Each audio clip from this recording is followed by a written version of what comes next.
कभी ये ख्याल आया है कि रेगिस्तान के बीचों बीच भला कोई शहर कला का इतना बड़ा खजाना कैसे हो सकता है? आज हम बीकानेर की कहानी में उतरने वाले हैं, एक ऐसी जगह जहां कहा जाता है कि पत्थर भी बोलते हैं, किस्से सुनाते हैं। ये वो शहर है जहां राजपूतों की आन बान, मुगलों की नफासत और ब्रिटिश अंदाज सब मिलकर कुछ ऐसा बनाते हैं जो बिल्कुल ही अलग है, बिल्कुल नया। बस ये एक लाइन ही बीकानेर के बारे में हमारी पूरी सोच को बदल सकती है। ये शहर सिर्फ रेत के टीलों या ऊंटों के बारे में नहीं है। नहीं, ये वो जगह है जहां कला सबसे अनएक्सपेक्टेड कोनों में खिलती है। और ये जो हवेली हम देख रहे हैं, ये तो उसकी बस एक शानदार मिसाल है। जरा सोचिए, थार रेगिस्तान के दिल में बसा एक शहर जहां की हर नक्काशीदार बालकनी, हर रंगी हुई दीवार जंग, व्यापार और शाही शान की कहानियों से गूंजती है। असल में यही बीकानेर का असली जादू है, जहां कला और इतिहास ने मिलकर सुनहरी रेत पर अपनी एक अलग ही छाप छोड़ी है। बीकानेर की कहानी को समझने के लिए सोचिए कि दो बड़ी नदियां साथ साथ बह रही हैं। एक नदी थी शाही खानदान की, जिसके 22 शासकों ने किले और महल बनवाकर शहर को उसकी पहचान दी। और दूसरी नदी, वो थी अमीर व्यापारियों की, जिन्होंने अपनी शानदार हवेलियों और मंदिरों से इस शहर के दिल को धड़कन दी। अगर बीकानेर की पूरी वास्तुकला एक किताब है ना, तो जूनागढ़ किला उसका पहला और सबसे जरूरी चैप्टर है। अगर इसे समझ लिया तो समझिए कि पूरी कहानी की आत्मा को पकड़ लिया। इस किले पर जब पहली नजर पड़ती है तो इसकी बेमिसाल ताकत का एहसास होता है। लाल बलुआ पत्थर की ये विशाल दीवारें और गहरी खाइयां एक साफ संदेश देती थीं। ये वो जगह है जिसे कभी जीता नहीं जा सका, और सच में इसे कभी कोई जीत भी नहीं पाया। लेकिन उन सख्त मजबूत दीवारों के पीछे एक बिल्कुल अलग ही दुनिया है।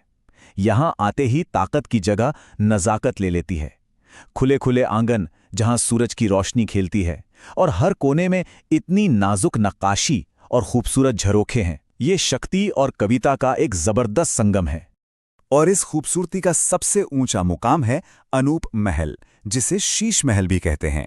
बस कल्पना कीजिए कि एक ऐसे कमरे में खड़े हैं जहां की दीवारें सोने और बारीक चित्रकारी से ढकी हुई हैं।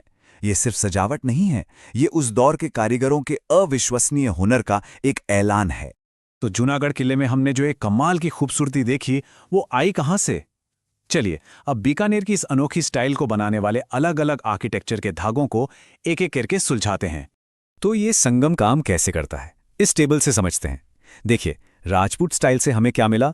लाल पत्थर के वो मजबूत झरोखे जो रेगिस्तान की धूप में ठंडी छांव का काम करते थे। फिर आए मुगल, वो अपने साथ लाए संगमरमर के गुंबद और फूलों वाली नाजुक डिजाइन की शान।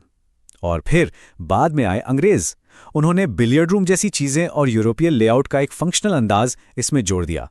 मतलब 3 अलग अलग दुनियाएं एक ही शहर की इमारतों में कैद। अच्छा, तो सवाल ये उठता है कि ये शानदार इमारतें बनवाई किसने? इन दीवारों के पीछे वो कौन लोग थे जिन्होंने अपने सपनों को पत्थर में तराशा? क्योंकि बीकानेर की कहानी सिर्फ राजाओं की नहीं है।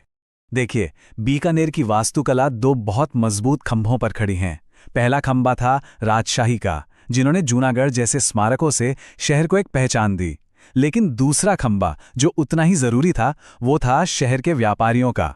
वो शहर की धमनियों में दौड़ते खून की तरह थे, जिन्होंने अपनी भव्य हवेलियों और मंदिरों से इसे जिंदगी और रंगत दी।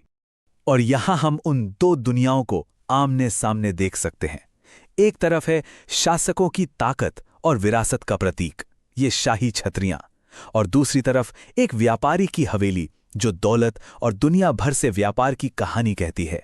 इन दोनों ने मिलकर ही बीकानेर का वो अनूठा चरित्र गढ़ा है जो आज भी कायम है। और इस मिलावट की सबसे शानदार मिसाल है लालगढ़ पैलेस। ये इंडो सारासेनिक स्टाइल में बना है। ये एक फैंसी शब्द है जिसका सीधा मतलब है भारतीय, इस्लामी और यूरोपीय डिजाइन का एक कॉकटेल। सोचिए, एक ही इमारत में एक राजपूत बालकनी, एक मुगल जाली और एक यूरोपीय मेहराब सब साथ साथ नजर आते हैं। यही तो है बीकानेर की कहानी जो पत्थर में लिखी है। लेकिन बीकानेर की कहानी सिर्फ बड़ी बड़ी इमारतों पर ही खत्म नहीं होती। असली राज तो उसके बारीक काम में छिपा है। चलिए अब दीवारों के और करीब चलते हैं और उन कलाओं को खोजते हैं जो इन पत्थरों में जान डालती हैं। और इन कलाओं में सबसे खास है उस्ता कला। इसकी कहानी शुरू होती है ईरान से, लेकिन बीकानेर में इसे एक नया घर मिला।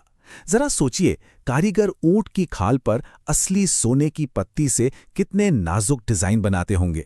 ये वो कला है जो सब्र, हुनर और रेगिस्तान की जिंदगी के लिए एक गहरे सम्मान की बात करती है। ये तस्वीर हमें दिखाती है कि ये कला कितनी गहरी हो सकती है। यहाँ फारसी पैटर्न राजस्थानी रंगों से मिल रहे हैं। सोने की चमक मिट्टी के रंगों के साथ एक संतुलन बना रही है। ये नज़रों के लिए एक दावत है जो दिखाती है कि कैसे बीकानेर ने हमेशा अलग अलग संस्कृतियों से बेहतरीन चीज़ें लेकर उन्हें अपना बना लिया। उस्ता कला के अलावा और भी खजाने हैं। मथेरन कला की वो जीवंत कहानियां हैं जो सीधे दीवारों पर लिखी जाती हैं। मोनोवत काम की वो बारीक लकड़ी की नक्काशी है जो इतनी नाजुक है कि सांस लेती हुई महसूस होती है। और हाँ, बीकानेर की मशहूर मिनिएचर पेंटिंग, जहां कलाकार 1 इंच की जगह में पूरी की पूरी दुनिया बसा सकते हैं। तो आखिर में हम ये कह सकते हैं कि बीकानेर सिर्फ इमारतों का एक शहर नहीं है, ये एक जीती जागती सिम्फनी है जिसे सदियों से अलग अलग हाथों ने मिलकर रचा है। शासकों की ताकत, व्यापारियों की महत्वाकांक्षा और कारीगरों का हुनर। हर पत्थर एक सुर है और सब मिलकर एक ऐसी धुन बनाते हैं जो आज भी गूंजती है। बीकानेर हमें एक बहुत शक्तिशाली सोच के साथ छोड़ जाता है। जब अलग अलग संस्कृतियां टकराती नहीं बल्कि एक दूसरे का हाथ थाम लेती हैं, तो वे कुछ ऐसा बना सकती हैं जो हमेशा के लिए खूबसूरत और यादगार बन जाए। तो अगली बार जब कोई पुरानी इमारत देखें तो एक पल रुककर जरूर सोचें, ये दीवारें हमें हमारी साझी विरासत के बारे में क्या कहानियां सुना रही हैं।